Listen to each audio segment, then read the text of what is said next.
Tempe, Arizona, welcome to the world famous improv. Give yourself a round of applause for coming out tonight. Oh, come on, Tempe, you can do better than that. Are you ready for Jeff? Oh!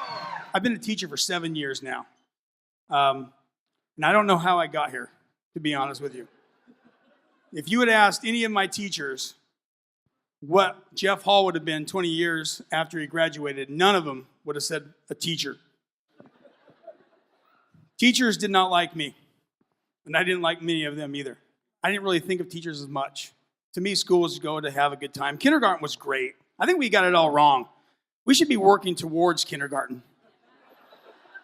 When I was in kindergarten, we got to take naps.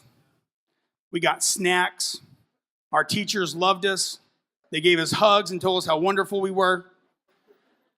By the time I got to third grade, they expected us to learn. And I remember the third grade was also awesome for me because it was the first time I ever fell in love. And this girl was beautiful. She had dark, beautiful brown skin, wonderful freckles. She was so nice and sweet. And she was Mrs. Rosales, my teacher. I spent the next 9 years trying to make Miss Rosales and all my other teachers laugh. And that was fine until I got to high school. And then I had a reputation as the class clown. Teachers don't like class clowns. And I'll tell you why. Because class clowns are better at classroom management than teachers are.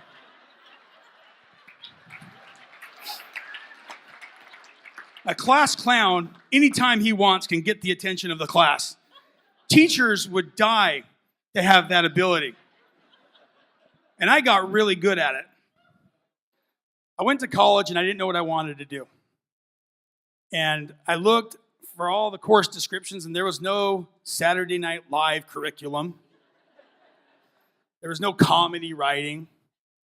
There was nothing for class clowns. And I went to this school. It was called Rick's College. It was so conservative that I showed up one time to take a test in the testing center, and my beard, this is like about 7 months of growth, and it's terrible. I showed up with a couple whiskers, and I went to take the test, and they looked at me, and they said, "You can't take the test. You got to go and shave." And I said, "Okay, do you have a razor?" And they said, "Yeah, it's going to cost you $3 for a razor and some shaving cream." And I said, $3? That was 12 mils. Because top ramen was 25 cents back then. And I said, like hell, which was another thing that I shouldn't have said at Rick's College. Like hell, I'm going to pay $3. So I walked back down to my apartment. And I got to my apartment. I said, nope, I can't do this. I can't be here. And so I transferred to the exact opposite type of school. One of the biggest party schools, Arizona State University. Yeah. And I was happy, and I'm like, finally, I'm going to be a sun devil. And I was like, sun devil? I'm just going to take the sun away. I'm a devil. Now, there's something to be said about a conservative school because it took me 7 years to get my degree. And my degree was in film studies. And when I graduated, my wife, she asked me, "What are you going to do with film studies?" And I'm like, "I don't know. There's got to be someone that's going to hire someone that watches movies. I can analyze movies." There were no jobs. So I ended up working at Lens Crafters in the mall. And this 22-year-old kid was my manager, and he was telling me that I was a loser and that I need to get my stuff together. So I got fired because I let him have it in the middle of the store. So anyway, I spent the next 6 years trying to be a filmmaker. And about 6 years later, my wife, she says to me, "You remember that time when we got married?" "Yeah."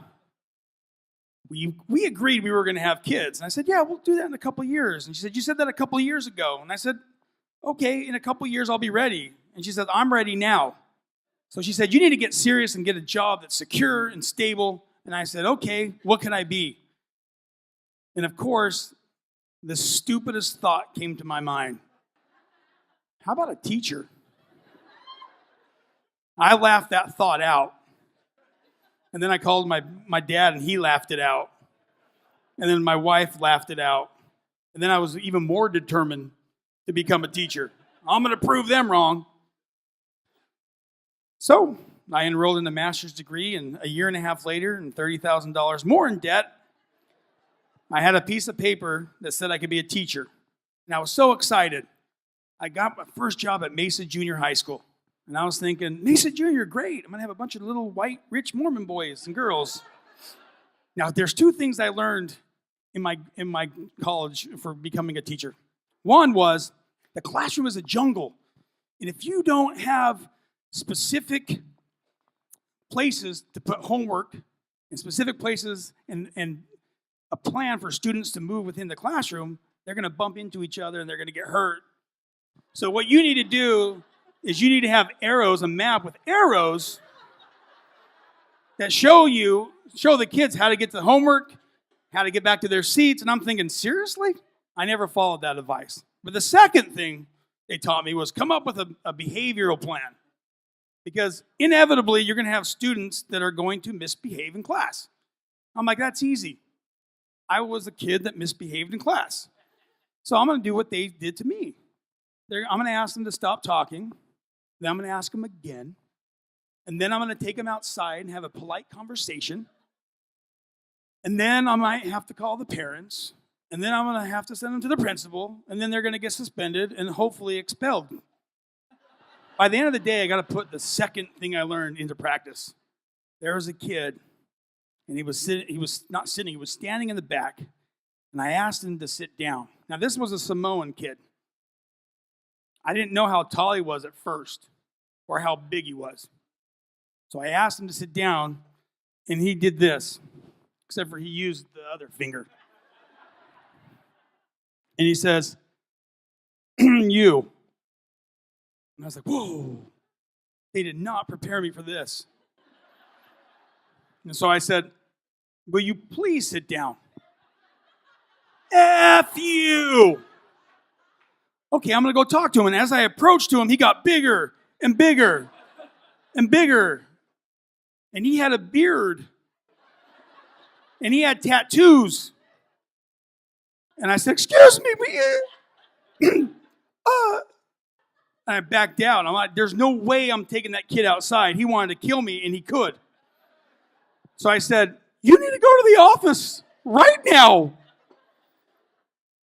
He said, I'm not going anywhere. And I said, I'll call security. And I went and I picked up the phone and I tried to call security. And he obviously had run-ins with security before because he said, fine. So anyway, about 2 minutes later, I'm sitting there and all of a sudden the door opens and here comes in Mr. F-word himself. And I said, I thought I told you to go to the office. He said, I did. And I said, yeah, right. So I went and I picked up the phone and I called the office. I said, sorry, I sent the student up and he's back in my classroom. And the secretary put me through to the principal. And the principal said to me, Mr. Hall, if you send every kid up here that swears, you're going to drive me nuts. Learn how to deal with it in your classroom. And hung up. And I thought, I made a big mistake. How am I going to tell my wife, who's now pregnant, that I wasted a lot of time and money and I'm quitting? And so for the next 3 or 4 months, I suffered through my first year of teaching, and I was so bad at teaching, they closed the school at the end of the year. They said, nope, we're done. So I was out looking for another job, and I interviewed at Westwood High School.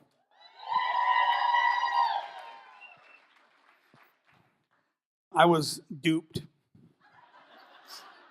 Because when I was in the interview, they were telling me about this great program called International Baccalaureate, or short for IB. And these students are perfect. They're great. They want to learn. They're going to go to Ivy League schools. And you could teach those kids. And I said, sign me up. I didn't realize that when you go to a new school, you're on the bottom of the totem pole. And so when I said, hey, what IB class am I going to teach? They said, none. You're teaching freshman English. And I said, oh, that's not too bad. First day of class, all those nincompoops and knuckleheads and dingleberries that I had at Mesa Junior were sitting right in front of me. But I think what really scares teachers is that when we were in school, our teachers were the experts on the content that they taught. If they said something, we had to just take their word for it, or we had to go to the library and pull out an encyclopedia, and who was going to do that? Nowadays, you are fact-checked all day long. I was teaching a lesson one time, 45 minutes into it, I looked out and there was not one person looking at me. Half of them were on their phones, and I said, what are you guys doing? They're like, oh, we Googled it like 30 minutes ago and figured it out. I said, well, tell me what it is then. And they told me everything, things I hadn't even gotten to yet. And I realized then that this is a powerful tool. And we just have to teach our students how to use it. And here's the kicker. Sorry, teachers. If we're going to teach our students how to use it, we better learn how to use it ourselves. Oh, someone's clapping. I invited so many of my close friends, and their excuse was, it's a school night. You're an adult.